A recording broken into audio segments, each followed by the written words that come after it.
What's up, Union Arena players? This is Kyle D, better known as Universities, and today we are doing none other than what is topping.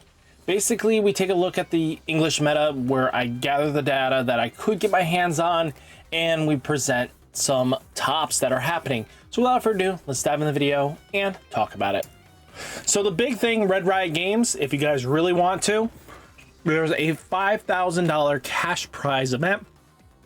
July 26, 2025, 96 player capacity in Canada. So if you guys are really wanting to do that, go for it. There's nothing wrong with that.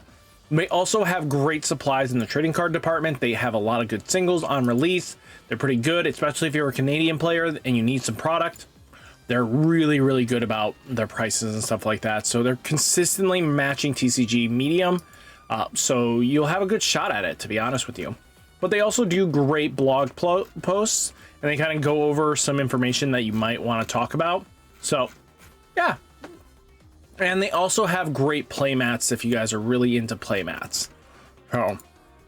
And they released a whole bunch. You know, they got Alice, Asta, Asuna, Asuna and Kirito, Bakugo. You know, just a lot of good playmats for you guys to enjoy. So as you can see, it looks like Blue JJK finally starting to get more tops in the meta. This just comes into the fray. I mean, One Punch Man does exist, so it kind of alleviates the stress of Blue JJK for right now until Volume 2. And then I definitely expect it to go up like crazy. You have SAO, Blue, kind of just multi-attacking and being able to apply the pressure that it needs. And it continues to be a very solid, well-built and maintained deck. We have plenty of tops with just purple bleach, Tanjiro Nezuko. The synthesis deck seems to be gaining some popularity lately, and I don't blame them. The possibilities are endless with the deck. The deck has a good hold sometimes when it pops off, and then it doesn't have much in the bad drawbacks. The fact that they use Asuna as like that filling in final part to kind of just apply pressure is not a bad thing. I think both the Synthesis and the Goddess deck are both one of the most strongest yellow decks there are in the format, next to One Punch Man and then like the Tanjiro Nezuko list.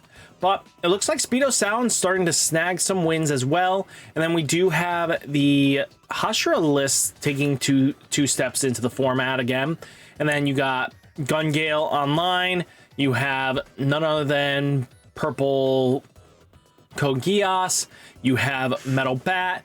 You know, you also get a decent small one-ofs. We got a Bleach, which was the Byakuya Kuchiki. You got both Saitama decks, and then the boys deck making an appearance. So that's usually hit or miss if it pops into the format or not.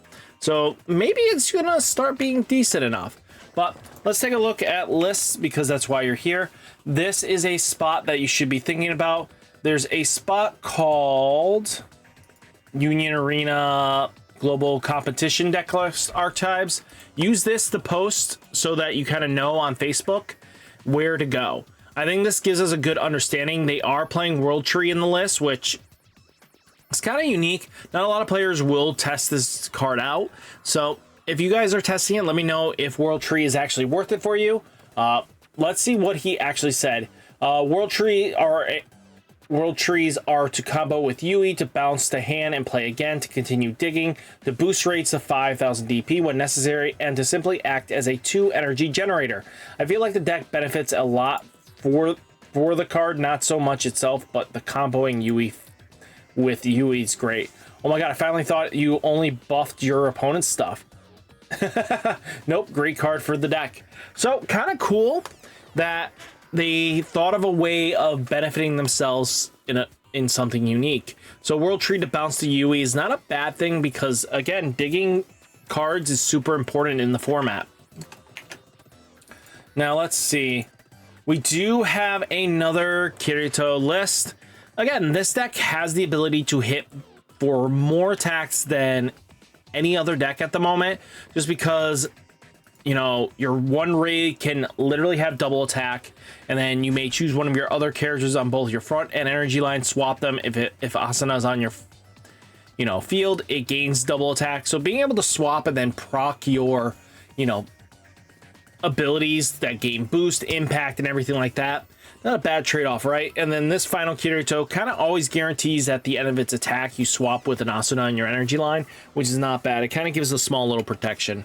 Now, again, we have another list. They are playing balls here, aka Klein. Choose up to one character with 3,000 less DP on your opponent's front line, switch it to resting.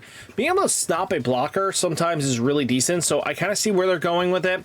Not a bad tech choice, up to you if you want to continue playing it. Now again, this is another list we take a look at. They have both Asuna sandwiches, they have both versions of Starburst stream. Okay, I mean, yeah, if your opponent's was only searching for arts, this would throw them off. So I kind of see where they're going with it. Up to you if you want to do this, but very commonplace list. Now, blue JJK, as you know, plays the Sukunas, and with Shrine, just being able to apply pressure like it does is always good.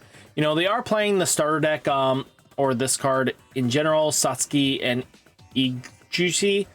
This card being able to, when attacking, draw a card, then place one card from your hand into the sideline. Yeah, great for early game just to kind of keep filtering, but I don't know if it's long term I would ever keep it in the list. I think Ino's just better. Now we got the Tanjiro brother-sister deck.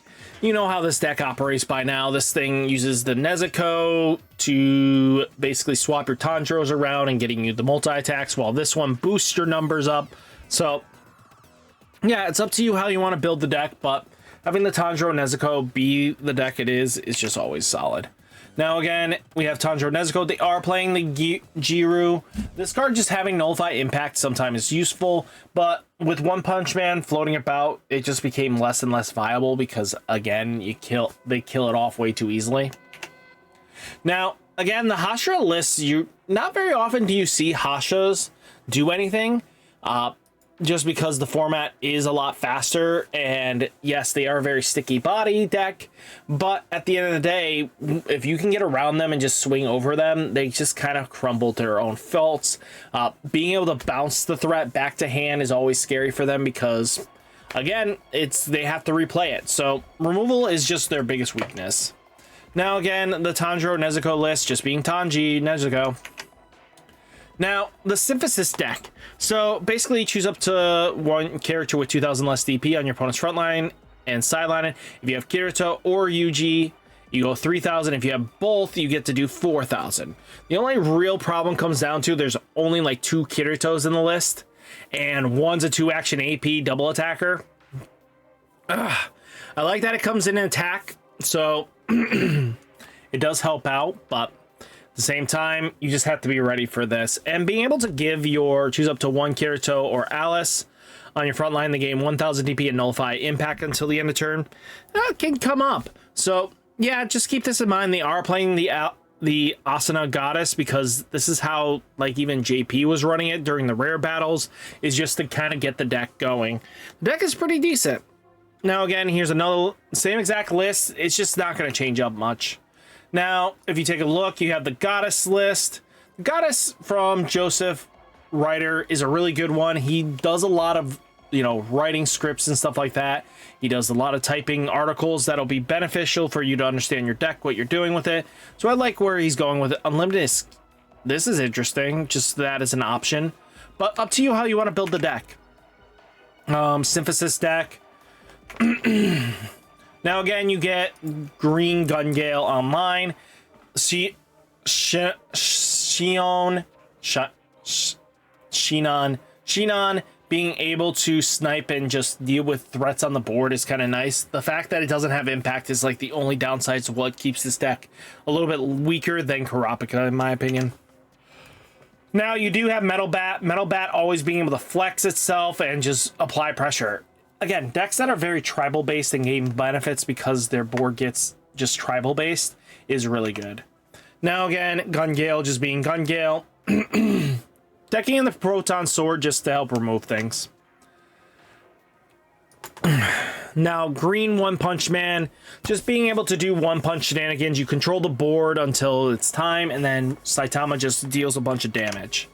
Now, Purple Code is just Purple Code. We know how this deck operates right now, and a lot of players wish it would just die off, but it ain't going anywhere anytime soon. Now, again, Purple Code just doing Purple Code shenanigans. Purple Bleach being pretty solid.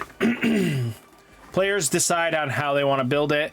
They're playing the Renji. This is more Renji focus instead of having like the Rukia on the list. They just went Renji focus. To be honest with you, not a bad pickup choice. Byakuya Kuchiki, just being able to control the board, minusing threats, and then using Renji to kind of clear up is not bad.